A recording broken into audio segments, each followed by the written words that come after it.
Only at Barnes& Noble do you get adults bullying literal children out of their jobs. I'm a former Barnes& Noble employee, and here's some of the crazy things that happened when I worked there.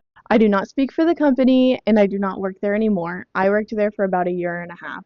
So we're going to call this girl Erica, and she is like a 30-year-old woman, and that is important to the story. Oh, and on top of that, she did have multiple kids. So this coworker was one of those people who seemed really, really nice when you first got to know them and first started working there.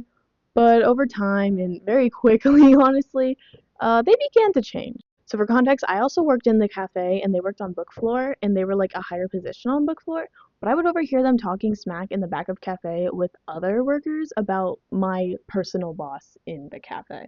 And on top of that, they got mad at someone who they were friends with, who I'm also friends with, because someone said that they didn't like the work environment that much. So she proceeds to just be mean and meaner to this friend and turn like a bunch of people against her. Mind you, this friend was a high schooler at the time, so like 18, 19. And then that friend ended up quitting because of the work environment. On top of that, this person also made fun of multiple other people, leading them to quit as well. And on top of that, we had other issues with our upper management where managers were constantly getting upset with the high schoolers because we had high school work to do instead of being able to work basically full time.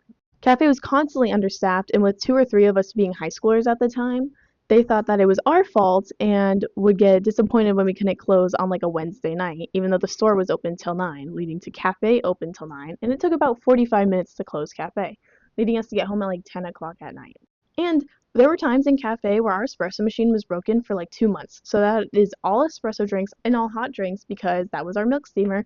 And we would be out of like refresher bases, half of our frappuccino mixes, and we would still have to stay open because even though we could only serve like an iced chai, money is money to them. And that's just the tip of the iceberg for Barnes& and Noble stories. So let me know if you want a part two.